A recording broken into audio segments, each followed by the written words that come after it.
میرا یہ تھا کہ غزہ پیس ووٹ کے حوالے سے پاکستان کو بھی دعوت دی گئی ہے اور اس حوالے سے کہا جا رہا ہے کہ یہ سول اور ملٹری سفارتکاری کی بہت کامیاب کوشش ہے، تو پی ٹی آئی جو ہے کیا اس کی حمایت کرتی ہے؟ کیا آپ دیکھتی ہیں اس کو؟ یہ تو آپ کو پی ٹی آئی کے جو عہدیدار ہیں ان سے پوچھنا چاہیے. اتنا مشکل سوال کیا میں تو کبھی اتنا سوچا بھی نہیں ہے. میرے سے آپ صرف پوچھیے ڈیالہ کے باہر کیا ہے. میں تو یہاں تک سوچتی ہوں اتنی بڑی غازہ اور وہ ہم تو دیکھیں مسلمانوں کے ساتھ ہے. جو فلسطین میں ہوا اس کی تکلیف ہے.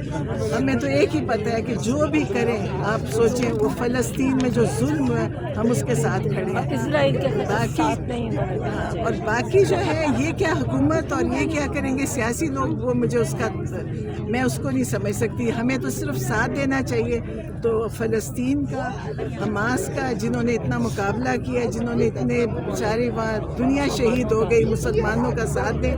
ظلم ہوا ہے ہمیں. اور باقی کیا یہ جو سیاسی بیان ہے وہ تو پتہ نہیں چلتا. اچھا میڈم یہ بتائے گا کہ ایک سیٹ والے کو خان صاحب کے حکم پہ قائد حزب اختلاف بنایا گیا، تو اس سے کوئی شورٹی بھی لی گئی ہے کہ خدا نہ خواستہ اگر وہ کل جو ڈی ٹریک ہو جائیں یا آپ کے اس میں نہ آئیں تو پھر کوئی مطلب کوئی ایگریمنٹ؟ نہیں، ایگریمنٹ کی ضرورت ہی نہیں. عمران خان کا فیصلہ ہے اور ان کا فیصلہ 100% درست ہے.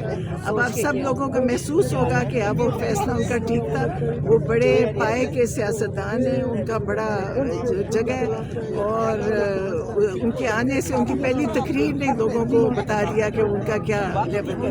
خان صاحب کا فیصلہ صحیح تھا. میڈم ایک لاسٹ کوشچن میرا یہ ہے کہ پارلیمانی کمیٹی میں آپ کے اختلافات بہت زیادہ ہو گئے. کل بھی جو ہے کچھ اراکین نے واک آؤٹ کیا، تو یہ کیا ان کو دیکھیے میں بیرسٹر گوہر دیکھیے پارلیمانی کمیٹی میں تو بہت سارے لوگ ہیں. ہمارے گھر میں ہمارے بچوں کے اختلاف نہیں ختم